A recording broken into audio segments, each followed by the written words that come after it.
Welcome to the next lecture in Calculus 2, Section 6.2, Regions Between Curves. I'm Professor Michael Bailey from Dallas College. In this section, we're going to use the method that we've already used for finding the area of a region beneath a single curve. We're going to generalize that to regions bounded by two curves. Consider two functions, f and g, continuous on the interval ab, in which f of x is greater than or equal to g of x over the entire interval. Okay, when you're doing these, it's important to know which curve is above and which curve is below, the upper and the lower curve. So graphs are very important when we're trying to figure out these areas. The goal is to find the area A bounded by the two curves and the vertical lines x equals a and x equals b. Once again, we're going to rely on the slice and sum strategy for finding areas by Riemann sums. Remember, this is when we divide the area into rectangles.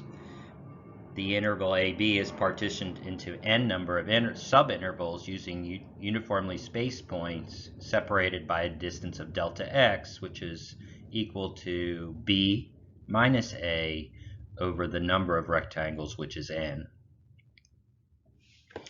And so we ultimately get that the area is approximately equal to the sum of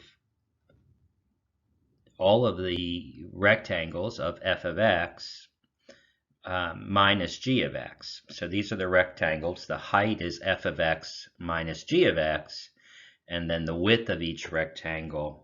Again, the height of each rectangle is f of x minus g of x, and the width of each rectangle is that delta x. So we're just multiplying the height and width of each rectangle and then summing them all together from k equals 1, the first rectangle, to however many there are. You remember when we did this before, the area under a single curve, we made n go to infinity, and then we were able to replace it with the integral. So by definition, the area of a region between two curves, this is a formal definition in calculus. Suppose f and g are continuous functions with f of x greater than or equal to g of x on the interval a, b. So we have one curve above the other the entire time. The area of the region bounded by the graphs of f and g on AB is the area equals the integral from a to b of the upper curve, which in this case is f of x, minus the lower curve, which in this case is g of x. Again, it's always important to know which curve is above and which curve is below. Sometimes the curves will cross, and then you'll have to calculate two different areas because the upper and lower curves change if they intersect inside the interval. So let's look at our first example. Example 1, area between curves. Find the area of the region bounded by the graphs of f of x equals 5 minus x squared and g of x equals x squared minus 3. Here again, I highly recommend that you pause the video and try this problem, and then you can check your answer at the end.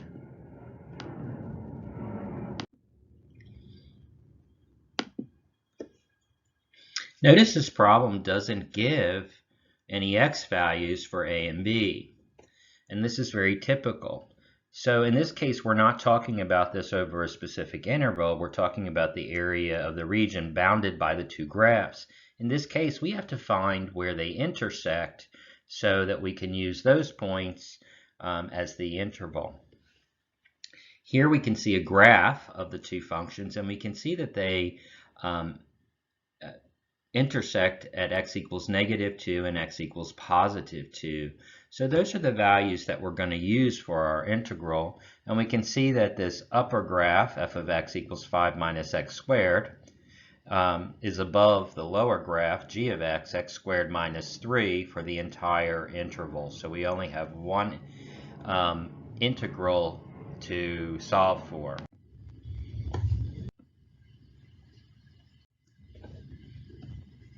So remember, we have to do the top curve minus the bottom curve. So this leaves us for the integral between -2 and 2 of 5 minus x squared, that quantity, minus the quantity of g of x, which is x squared minus 3. So we clean this up first, and hopefully you've already tried this problem. Clean this up, and you get the integral of 8 minus 2x squared dx, which you can then solve, and then the solution is 64/3. Again, these examples are directly from the section of the text that we're covering, and it has more of the step-by-step math worked out. Since these are, in my mind, somewhat of a review as far as integration and more simple problems, I'm not showing a lot of the math here, but you can go into the textbook. You have an electronic copy through eCampus, and then see how the steps are worked out if you need that review. Example 2, compound regions.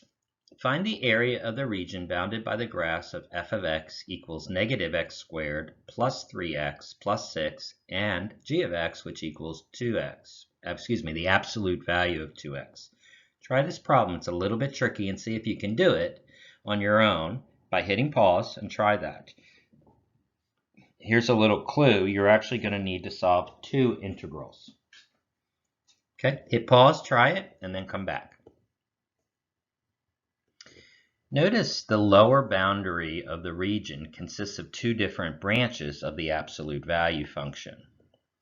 On the right here, we have the absolute value of 2x. Well, when 2x is positive, when x is positive, g of x just equals 2x. However, when x is negative, g of x will equal the opposite of 2 of x. So we can define g as g of x equals a piecewise function. It equals 2x if x is greater than or equal to 0, and negative 2x if x is less than 0. So notice by doing this, we can divide the area into 2 subregions, and when we have problems like this, we can solve for each subregion independently and then add those 2 regions together. So here we have a region to the left of x equals 0, and then an area or region to the right. Okay, and so you'll see that we have the different definitions. When x is less than 0, g of x is going to be minus 2x. So we have f of x minus 2x. And when x is positive, then we have f of x minus just the function 2x, because the absolute value of a positive number doesn't change.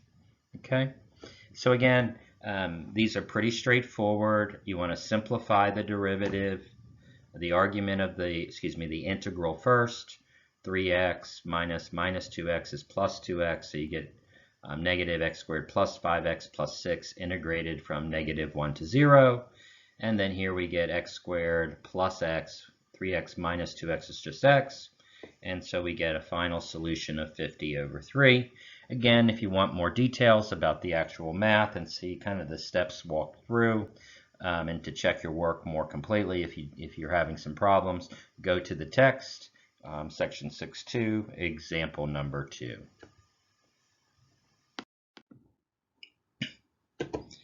The next thing we're going to look at, which throws us off our game a little sometimes, is to integrate with respect to y. As you can see from these 3 graphs, sometimes it's more convenient to reverse the roles of x and y. Considering the following regions above, we see that the regions are bounded by x equals f of y and x equals g of y, with the upper and lower boundaries being y equals c and y equals d. Here we're going to do the same kind of Riemann sums, etc. So let's look at the definition of this kind of integration, because it can get kind of confusing. So here we have the definition for the area of a region between 2 curves with respect to y. Suppose f and g are continuous functions with f of y greater than or equal to g of y on the interval CD. The area of the region bounded by the graphs of x equals f of y and x equals g of y on CD is then found by the integral. The area equals the integral from y equals c to y equals d of f of y minus g of y dy. Okay, here you also have the Riemann sum diagram as well, but I'm not going to walk through those steps because it's very much similar to what we've done before. So let's look at our next example, example 3, integrating with respect to y. Find the area of the region bounded by the graphs of y equals x cubed and y equals x plus 6, and the x-axis, which has a definition of y equals 0. Notice that we could actually integrate with respect to x. However, in order to do that, notice we would be using the x-axis for negative values of x as the lower graph, y equals 0. And then we'd have another integral to the right side where x is positive, where we would be subtracting the two given functions, y equals x plus 6 minus x cubed here. So this would require us to do two integrals. If instead we want to integrate with respect to y, we first need to redefine the equations, solving them for x equals, not y equals. And thus we would get x equals the cube root of y, or y to the 1/3, and x equals y minus 6. Now we only have two graphs that we can integrate between. We don't have to do three. And so we get the integral here of y cubed minus y minus 6 between 0 and 8. And if you solve that, you'd get 28. Hopefully you hit pause. I didn't mention it this time, but whenever you see these examples, I really suggest you, I've kind of explained what we're going to do before each example. It's a good idea for you to try it before you see one worked out, and obviously you're not seeing them completely worked out, but you're seeing the setup. I'm assuming that everyone knows how to integrate from Calculus 1. So this is an interesting problem, and I highly recommend you go to your textbook and look at the creative way that the authors of the textbook solved this problem using geometry. I'm going to stick with the integrals. I'm going to show it to you and briefly describe it, but I would definitely recommend you go and look at example 4 in the book. It could make some of your problems a little bit easier if you can recognize geometric shapes that are easy to find the area of. Okay, so for example 4, we are trying to find the area of the region R in the first quadrant, so it's bounded by x and y axis, by the graphs of y equals x to the power of 2/3 and y equals x minus 4, which you can see in the diagram here. Okay, we could see again that we could actually integrate with respect to x. Between 0 and 4, we would take this top graph, y equals x to the 2/3, and just find this little almost pizza-shaped wedge. And then we would, between 4 and 8, we'd take this red graph, again, y equals x to the 2/3, and subtract the straight line, which is y equals x minus 4, and integrate that between 4 and 8, and then add those two together. Okay. Your book still does it a very different way, which I'm going to show you in a minute, but again, I recommend you go to the text. So again, in order to integrate this with just one integral, we redefine both of the equations in terms of x, which they're also done here in the diagram, but here they are as well.